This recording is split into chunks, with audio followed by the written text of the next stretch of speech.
The further vision. I have already told you of the sickness and confusion that comes with time traveling. And this time I was not seated properly in the saddle, but sideways and in an unstable fashion. For an indefinite time I clung to the machine as it swayed and vibrated, quite unheeding how I went. And when I brought myself to look at the dials again, I was amazed to find where I had arrived. One dial records days, and another thousands of days, another millions of days, and another thousands of millions. Now, instead of reversing the levers, I had pulled them over so as to go forward with them, and when I came to look at these indicators I found that the thousands hand was sweeping round as fast as the seconds hand of a watch, into futurity. As I drove on, a peculiar change crept over the appearance of things.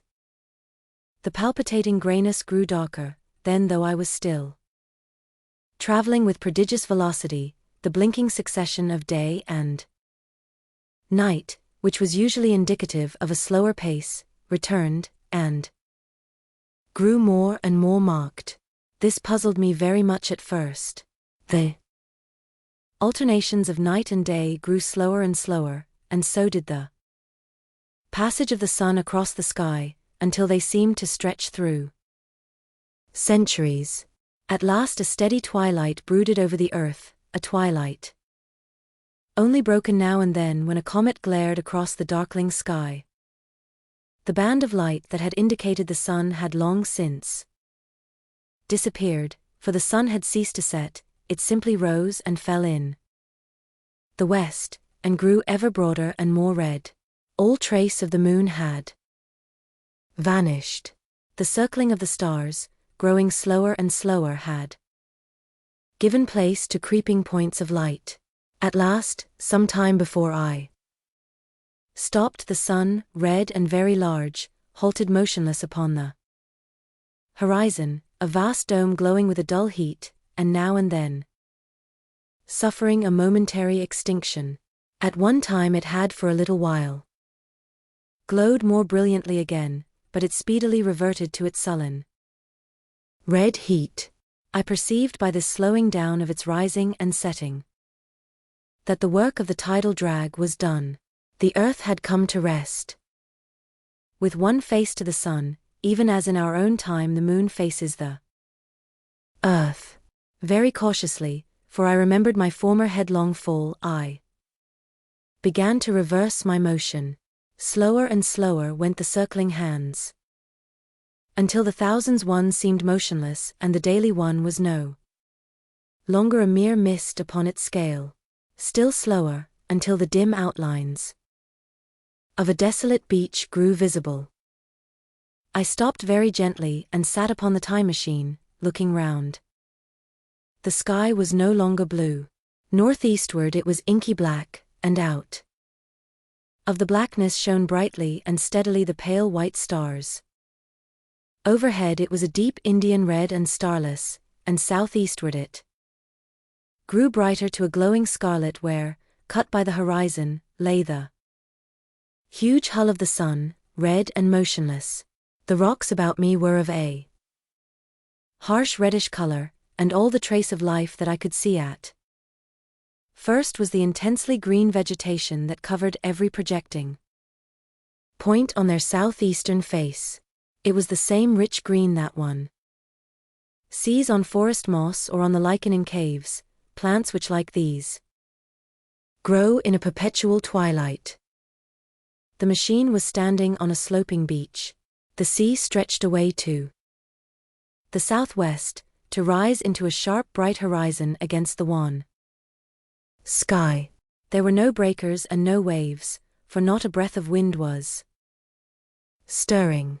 Only a slight oily swell rose and fell like a gentle breathing, and showed that the eternal sea was still moving and living.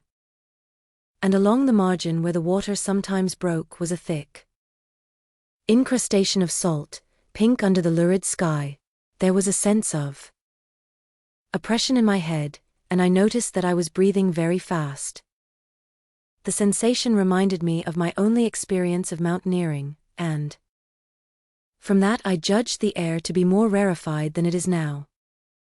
Far away up the desolate slope, I heard a harsh scream, and saw a thing like a huge white butterfly go slanting and fluttering up into the sky, and circling, disappear over some low hillocks beyond.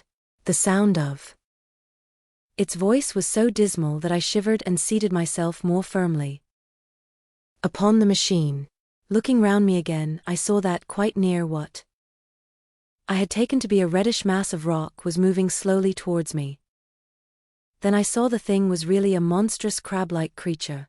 Can you imagine a crab as large as yonder table, with its many legs moving slowly and uncertainly, its big claws swaying, its long antennae like carter's whips, waving and feeling, and its stalked eyes gleaming at you on either side of its metallic front?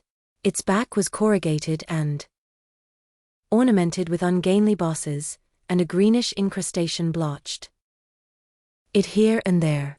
I could see the many palps of its complicated mouth flickering and feeling as it moved. As I stared at the sinister apparition crawling towards me, I felt a tickling on my cheek as though a fly had lighted there. I tried to brush it away with my hand, but in a moment it returned, and almost immediately came another by my ear. I struck at this and caught something thread-like. It was drawn swiftly out of my hand. With a frightful qualm, I turned, and I saw that I had grasped the antenna of another monster crab that stood just behind me. Its evil eyes were wriggling on their stalks, its mouth was all alive with appetite, and its vast ungainly claws, smeared with an algal slime, were descending upon me. In a moment my hand was on the lever, and I had placed a month between myself and these monsters. But I was still on the same beach, and I saw them distinctly now as soon as I stopped. Dozens of them seemed to be crawling here and there, in the somber light, among the foliated sheets of intense green. I cannot convey the sense of abominable desolation that hung over the world. The red eastern sky, the northward blackness, the salt Dead Sea, the stony beach crawling with these foul, slow-stirring monsters, the uniform poisonous-looking green of the lichenous plants, the thin air that hurts one's lungs, all contributed to an appalling effect. I moved on 100 years, and there was the same red sun, a little larger, a little duller, the same dying sea, the same chill air, and the same crowd of earthy crustacea creeping in and out among the green weed and the red rocks. And in the westward sky, I saw a curved pale line like a vast new moon. So I traveled, stopping ever and again, in great strides of 1,000 years or more, drawn on by the mystery of the earth's fate, watching with a strange fascination the sun grow larger and duller in the westward sky, and the life of the old earth ebb away. At last, more than 30 million years hence, the huge red-hot dome of the sun had come to obscure nearly a 10th part of the darkling heavens. Then I stopped once more, for the crawling multitude of crabs had disappeared, and the red beach, save for its livid green liverworts and lichens, seemed lifeless. And now it was flecked with white. A bitter cold assailed me. Rare white flakes ever and again came eddying down. To the northeastward, the glare of snow lay under the starlight of the sable sky, and I could see an undulating crest of hillocks pinkish white. There were fringes of ice along the sea margin, with drifting masses farther out, but the main expanse of that salt ocean, all bloody under the eternal sunset, was still unfrozen. I looked about me to see if any traces of animal life remained. A certain indefinable apprehension still kept me in the saddle of the Machine. But I saw nothing moving, in earth or sky or sea. The green slime on the rocks alone testified that life was not extinct. A shallow sandbank had appeared in the sea, and the water had receded from the beach. I fancied I saw some black object flopping about upon this bank. But it became motionless as I looked at it, and I judged that my eye had been deceived, and that the black object was merely a rock. The stars in the sky were intensely bright and seemed to me to twinkle very little. Suddenly I noticed that the circular westward outline of the sun had changed, that a concavity, a bay, had appeared in the curve. I saw this grow larger. For a minute perhaps I stared aghast at this blackness that was creeping over the day, and then I realized that an eclipse was beginning. Either the moon or the planet Mercury was passing across the sun's disk.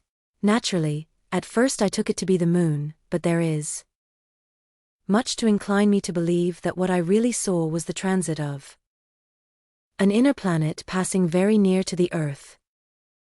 The darkness grew apace, a cold wind began to blow in freshening gusts from the east, and the showering white flakes in the air increased in number.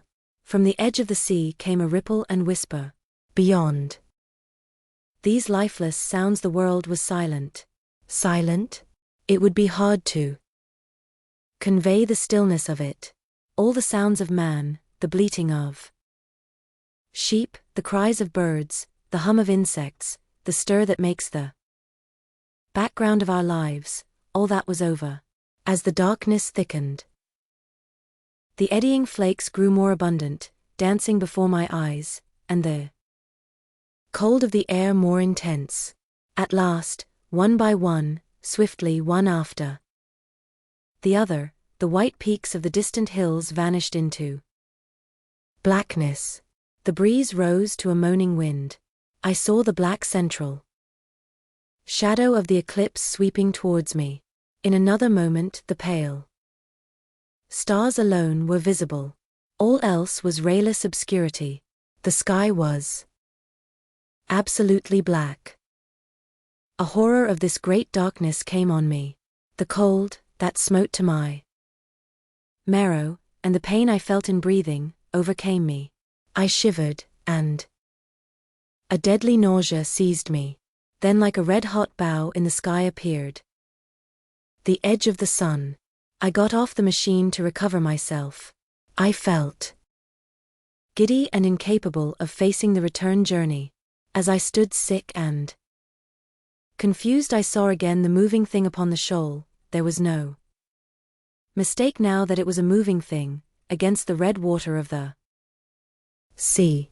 It was a round thing, the size of a football perhaps, or it may be bigger, and tentacles trailed down from it. It seemed black against the weltering blood-red water, and it was hopping fitfully about.